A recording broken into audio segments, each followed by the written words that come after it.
propaganda kaum liberal.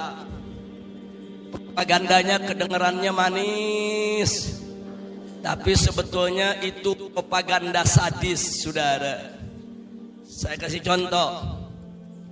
Orang-orang liberal ini bicara di hadapan umat dengan bahasa yang santun, dengan bahasa yang kelihatannya seolah-olah arif dan bijak, bahkan dikemas sedemikian rupa seolah-olah mereka cinta Islam dan cinta ulama, saudara.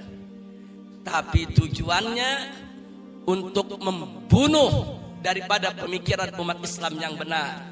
Saya kasih contoh. Apa mereka bilang? Saudara, yang pertama mereka bilang, saudara-saudaraku, Islam itu agama yang mulia. Islam itu agama yang suci dan bersih. Sedangkan politik itu penuh intrik. Politik itu kotor. Politik itu jahat. Karena itu, ayo kita jaga Islam yang suci dan bersih.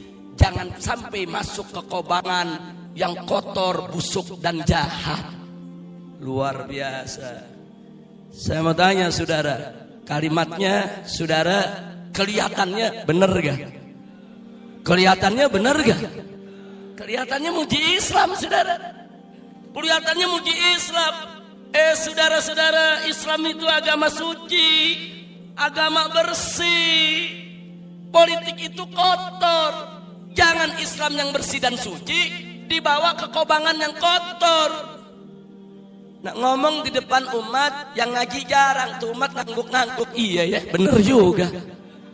Ayo, ada gak yang begitu? Ada gak yang begitu? Saya kasih contoh lagi yang kedua, saudara. Apa mereka bilang? Saudara-saudara, cintailah ulama. Ulama itu manusia mulia, dimuliakan oleh Allah. Ulama itu derajatnya tinggi. Dia pakai ayat, yarfa'illahu alladzina amanu minkum walladzina utul ilma darajat. Nah, ulama itu mulia, ulama itu tinggi, ulama itu harus kita cinta. Sedangkan politik itu jahat, busuk, tempat sampah. Jaga ulama kita, jangan sampai masuk ke tempat sampah. Jangan sampai masuk ke kobangan yang kotor dan busuk. Coba lihat ngomongnya kayak bener gak? Ngomongnya kayak bener gak? Saya mau tanya, dia bilang ulama mulia, bener gak? Ulama bagus, bener gak? Ulama harus dijaga, bener gak? Bener, saudara. Nah, kemudian politik kotor. Ayo, kebanyakan orang bilang bener gak? Iya, politik kotor, politik busuk. Ini namanya propaganda. Ini tipuan-tipuan pemikiran, saudara. Dan ini sangat berbahaya. Baik, yang ketiga, boleh nambah. Ini bukan nasi uduk nih, nambah nih. Baik, saudara. Yang ketiga, mari kita lihat apa mereka bilang. Mereka puji syariat Islam. Saudara, syariat Islam itu syariat dunia akhirat. Syariat yang penuh berkah. Syariat yang wajib untuk kita tegakkan. Hukum Islam itu indah.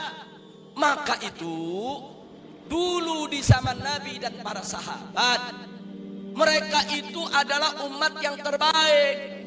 Kemudian mereka terapkan itu syariat Islam yang juga terbaik. Makanya mereka menjadi umat yang terbaik. Nah, tapi zaman sekarang umat Islam ini banyak yang lemah iman, banyak yang lemah amalnya. Mereka belum menjadi umat yang terbaik. Terlalu berat kalau mereka harus menerapkan syariat Islam.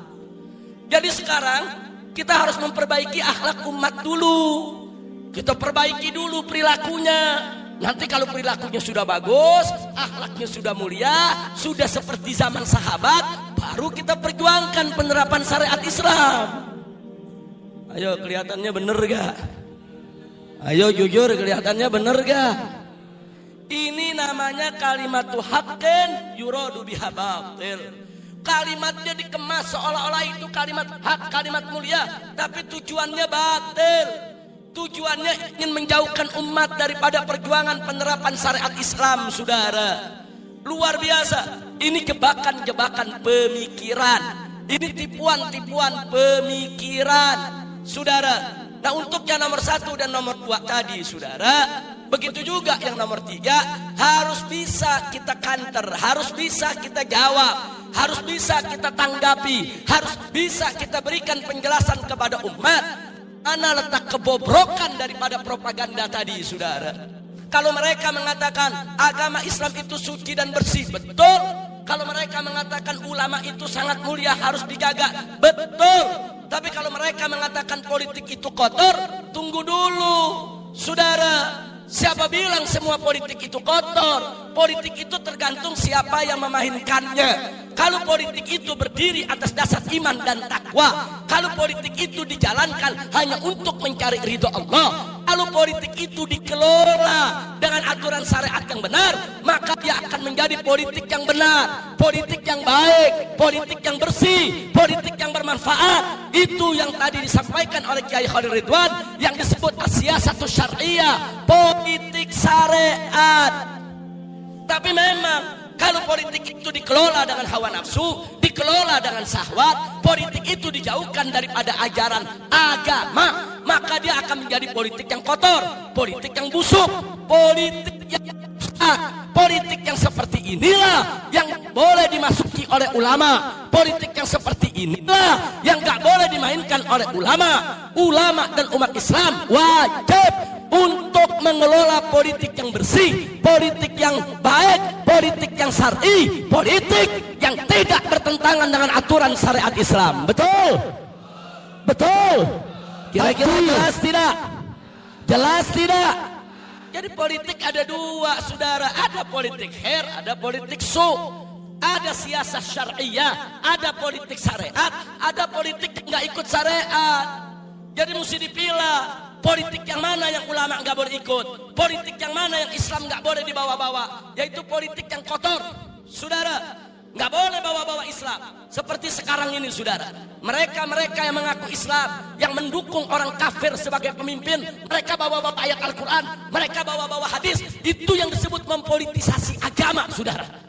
Mereka putar balikin ayat Quran, mereka putar balikin hadis Nabi. Yang seperti itulah Islam tidak boleh untuk dibawa-bawa, saudara. Kira-kira jelas tidak? Jelas tidak?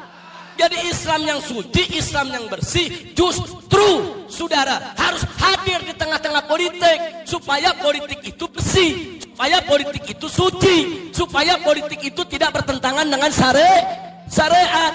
Kalau ada orang mengatakan agama dan politik harus dipisah, itu yang mengatakan sedemikian rupa, saudara, patut diduga menjalankan politik komunis, politik ateis, politik yang memang tidak mau bersentuhan dengan agama, saudara. Makanya hati-hati, saudara. Kira-kira jelas tidak? Jelas tidak? Nah, sekarang kalau kita bicara ulama mulia, ulama dimuliakan Allah. Betul.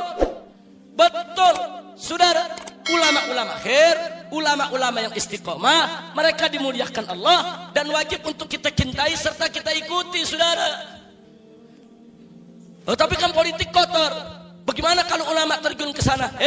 Politik yang mana? Justru ulama itu wajib membersihkan politik yang kotor. Ulama itu wajib, saudara, untuk membersihkan ruang-ruang politik dimanapun dia hidup, saudara, agar tidak dikotori oleh manusia-manusia busuk yang suka memanipulasi hujah dan korupsi dalil untuk menyesatkan umat Islam, saudara. Dan saya jamin, Cina bukan penjajah, RRC bukan kolonial. Kolonial itu Inggris, Prancis, Itali, Belanda itu kolonial. Cina bukan penjajah. Cina itu pedagang, rajin dagang kemana-mana. Cheng Ho juga pedagang. Cheng Ho itu namanya Muhammad, Ma itu Muhammad, Ma Zheng Ho, Muhammad Cheng Ho. Datang ke sini itu 7 kali. Dagang, dakwah, dan keamanan Laut Selatan, dari mengamankan Laut Selatan dari perompak. Membangun pelabuhan Semarang. Maka ada masjid dibangun di situ, sekarang udah jadi kelenteng, nggak apa-apa lah, ambil satu aja nggak apa-apa. Hilang satu untuk nggak ambil lah. Kira-kira jelas tidak? Jelas tidak? Ayo saya mau tanya semua, Islam suci tidak? Islam bersih tidak? Jadi kalau politik, saudara, diwarnai dengan Islam, maka menjadi politik yang politik yang Kalau begitu Islam perlu hadir tidak di ruang politik? Perlu hadir tidak? Wajib hadir tidak? Nah begitu juga ulama. Ulama mulia tidak? Ulama di sisi Allah bagus tidak? Nah kalau begitu ulama terjun ke politik, saudara, wajib tidak ulama membersihkan politik? Wajib tidak ulama menjaga politik? Itu yang mesti kita pahami. Bukan ulama yang gak dikasih berpolitik. Dan maaf, kadang-kadang dari tokoh agamanya, baik dari kalangan habaib mau kiai, terpengaruh dengan propaganda mereka. Kadang-kadang di majelis-majelis mengatakan, sudah ini majelis taklim, jangan bicara politik. Banyak yang bicara begitu, saudara. Ini keluar dari mulut kiai. Saya tanya, banyak tidak? Banyak tidak? Nah apakah si kiai liberal? Bukan. Si kiai bukan liberal. Cuman si kiai menjadi korban dari propaganda liberal. Karena dia tidak paham politik, dia tidak ngerti politik, dia punya perasaan takut yang begitu besar terhadap politik di sekelilingnya yang selama ini begitu kotor, begitu jahat, sehingga saudara dia ingin jauhkan majelisnya daripada politik. Itu cara yang tidak betul. Cara yang betul kalau dia tidak mau berpolitik nggak apa-apa, itu hak dia. Dia tidak mau ikut politik praktis, itu hak dia. Tapi jangan menghapus politik dari ajaran Islam, saudara. Jangan menghapus politik dari pengajaran kepada umat, saudara. Nggak boleh. Kalau itu dilakukan oleh para kiai dan para habaib kita, sadar atau tidak sadar, mereka telah ikut memuluskan, melancarkan jalan kaum liberal untuk menjauhkan Islam dan ulama dari urusan politik, saudara.